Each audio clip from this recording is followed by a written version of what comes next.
आज से 18वीं लोकसभा शुरू हुई।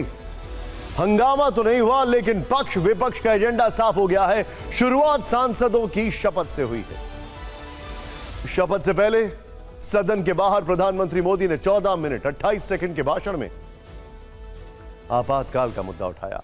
कहा, लोकतांत्रिक देश में ऐसा फिर कभी नहीं होने दिया जाएगा। 50 साल पहले 25 और 26 जून की रात इंदिरा गांधी ने देश में इमरजेंसी लगाई थी।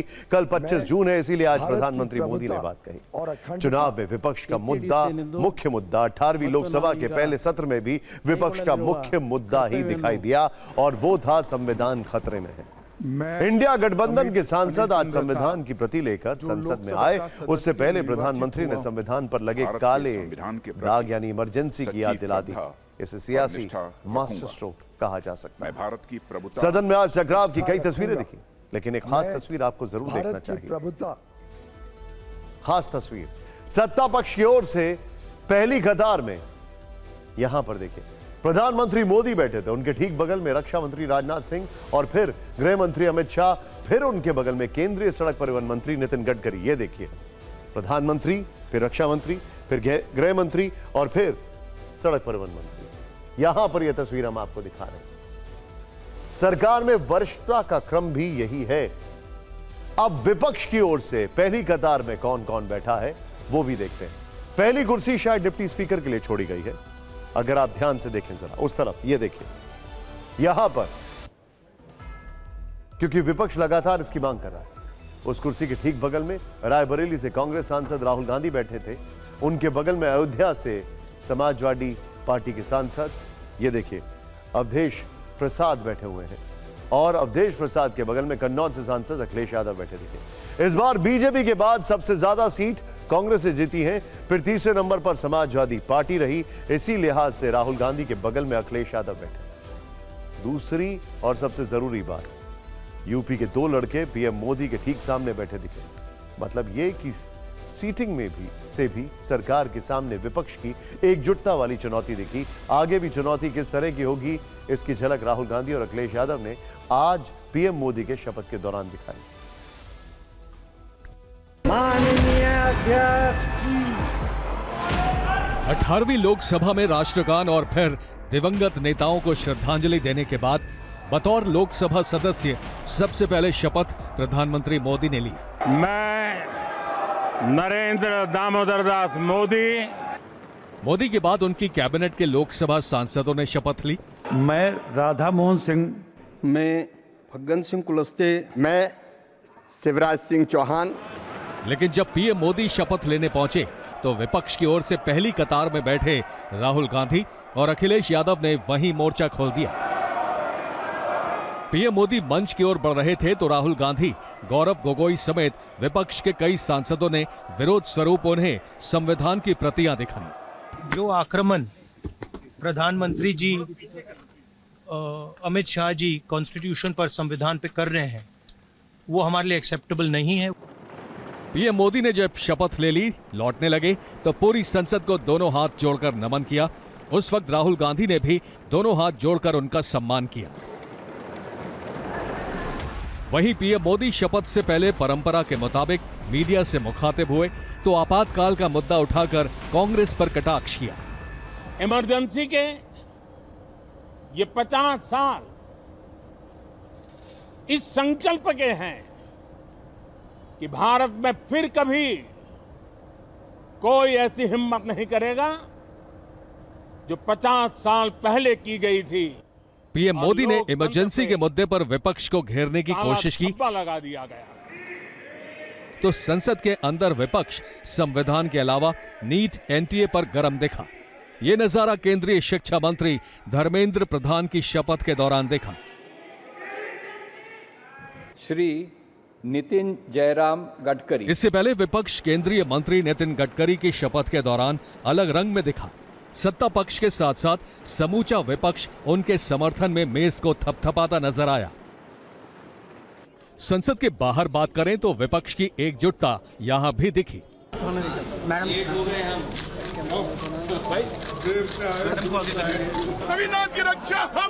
सोनिया गांधी, राहुल गांधी, अखिलेश यादव के साथ विपक्ष के बड़े नेता संविधान की प्रति लेकर विरोध जताते नजर आए। संसद के ठीक बाहर कांग्रेस के वरिष्ठ नेता केसी वेणुगोपाल अखिलेश यादव से गले मिलते दिखे। इसके बाद केसी वेणुगोपाल लंच के समय नई संसद के बाहर सीढ़ियों पर के सुरेश से कुछ बातें कर रहे थे तो पीछे से बीजेपी सांसद गिरिराज सिंह आ गए। केसी वेणुगोपाल ने उन्हें फौरन गले लगा लिया और ये भारतीय लोकतंत्र की सबसे अनूठी तस्वीर थी। 1999 से लोकसभा सांसद रही सोनिया गांधी 18वीं लोकसभा में विपक्ष की बेंचेस में नहीं दिखाई दी क्योंकि अब वो राज्यसभा से सांसद है। वैसे राहुल गांधी और पूरा विपक्ष संविधान की जिस प्रति को लेकर आज नई संसद पहुंचा था उसे लेकर हमारे पास एक रोचक जानकारी है। भारत का संविधान ये किताब लखनऊ में छपती है। 2009 में पहली बार प्रकाशित हुई थी। इसमें कुल 642 पन्ने हैं। ये किताब बाइबल पन्नों पर छपती है जो बेहद पतली होती है। लखनऊ की ईस्टर्न बुक कंपनी इसे प्रकाशित करती है। ये कंपनी वर्ष 1942 में बनी थी। इसका साइज ऐसा है जिसे इसे पॉकेट में रखा जा सके। इसकी कीमत 895 रुपए है। राहुल गांधी जब से इसे अपने साथ लेकर घूमने लगे हैं तब से इसकी बिक्री दोगुना हो गई है। हमारे सहयोगी पंकज झा ने इस कंपनी के जीएम से एक्सक्लूसिव बातचीत की। ये बुक 624 पेजेस में कवर किया गया है। तो 624 पेजेस अगर नॉर्मल पेपर लगाते तो किताब की मोटाई बढ़ जाती है। अच्छा, बहुत मोटी हो जाती है अगर नॉर्मल पेजेज होते तो इसके लिए हमको ऐसा कागज़ लगाना था कि किताब की मोटाई भी ना बढ़े, साइज भी ना हो और कोट के पॉकेट में फिट हो। तो इसके लिए स्पेशल एक पेपर आता है बाइबल पेपर। बाइबल पेपर ये बहुत, देखिए आप छू के देखिए, बहुत पतली सी है। तो ये कंप्लीट कॉन्स्टिट्यूशन इसके अंदर आ गया है। समाजवादी पार्टी के सहस्तित सांसद भी संविधान की ऐसी ही प्रति लेकर पहुंचे संसद के अंदर।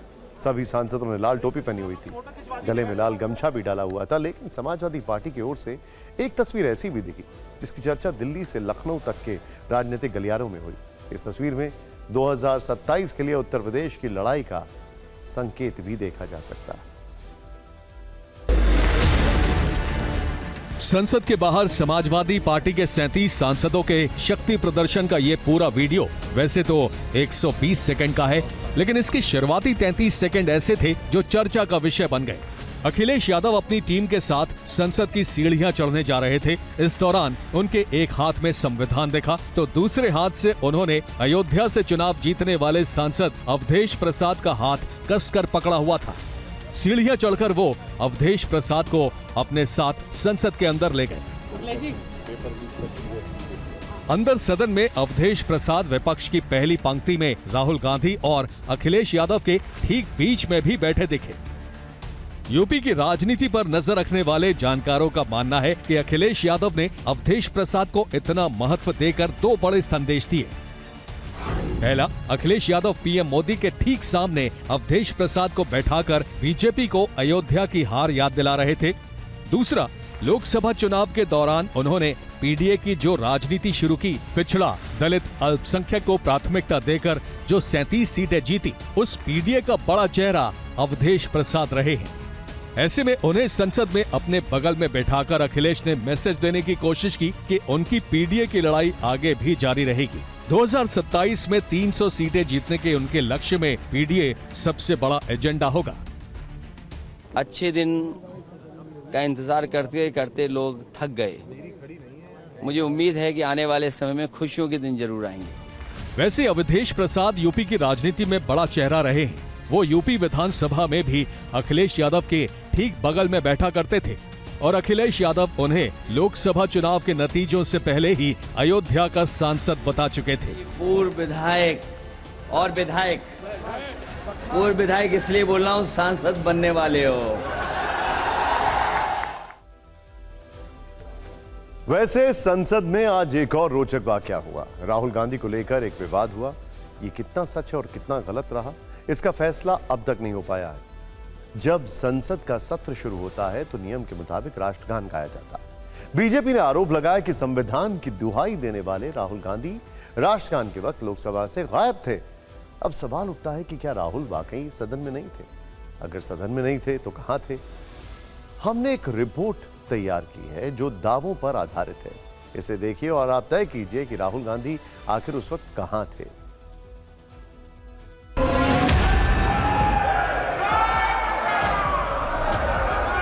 लोकसभा के अंदर जब राष्ट्रगान शुरू हुआ तो पीएम मोदी राष्ट्रगान गाते दिखे। हर एक लोकसभा सांसद राष्ट्रगान के सम्मान में खड़ा दिखा। लेकिन बीजेपी का आरोप है कि ऐसे समय राहुल गांधी नजर नहीं आए। वो राष्ट्रगान के समय संसद से नदारद रहे। भारत के प्रति श्रद्धा व्यक्त करके नेशनल एंथम के समय में यहाँ मौजूद थे। राहुल गांधी जी नहीं थे, शायद उनका प्रायोरिटीज अलग है। आप उन्हीं से पूछिए कि वो क्या कर रहे थे, क्यों नहीं आए थे। लेकिन जब पीएम राहुल गांधी देश को इज्जत देने वाले नहीं है। बाहर देश में जाके हमारे देश का खिलाफ बोलते हैं, भारत में संविधान का खिलाफ वो बोलते हैं, भारत में राष्ट्रीय ध्वज का खिलाफ बोलते हैं, भारत में राष्ट्रगीत को अपमान करते हैं। क्या वाकई राहुल गांधी राष्ट्रगान के समय नदारद थे? राहुल गांधी पर बीजेपी के आरोप में कितना दम है? बीजेपी के इस आरोप के बाद सोशल मीडिया पर विपक्षी खेमा एक्टिव हुआ। इसे बीजेपी का दुष्प्रचार कहा। दावा किया कि राष्ट्रगान जब शुरू हुआ तो राहुल गांधी लोकसभा में सबसे पीछे खड़े थे। आपकी स्क्रीन पर यह वही तस्वीर है, लेकिन संसद टीवी के लोगों के पीछे राहुल गांधी छिप से गए तो उन्हें सर्कल करके दिखाने की कोशिश की गई। राष्ट्रगान जब समाप्त हुआ तो इसके तुरंत बाद वो अपनी सीट पर बैठने के लिए आते दिखे। देखिए, बीजेपी का काम है कहना, हमारा काम है अपना काम करना। हम अपना काम करेंगे, वो अपना काम कर रहे हैं, उसमें कोई ऐसी बात तो है नहीं। मजे की बात है कि राहुल गांधी पर हो रही सियासत का जवाब देने के लिए इमरान मसूद सामने आए, लेकिन उन्होंने खुद माना कि वो राष्ट्रगान के समय लोकसभा में मौजूद नहीं थे। संसद सत्र के पहले दिन 19 राज्यों और केंद्र शासित प्रदेश के 266 सांसदों ने अपनी शपथ ले ली। कल महाराष्ट्र, यूपी, बंगाल समेत कुल 15 राज्यों और केंद्र शासित प्रदेशों के 278 सांसदों को शपथ दिलाई जाएगी। लोकसभा में प्रोटेम स्पीकर ने सांसदों को शपथ दिलाई। उसके बाद सभी सांसद एक रजिस्टर पर दस्तखत करते दिखे। अब हम आपको उस रजिस्टर के बारे में बताते हैं। इस रजिस्टर में 3 कॉलम होते हैं। पहला लोकसभा सदस्य का नाम, दूसरा चुने गए राज्य और लोकसभा क्षेत्र का नाम, मतलब वो किस राज्य की किस लोकसभा सीट से चुनकर आए, और तीसरा हस्ताक्षर।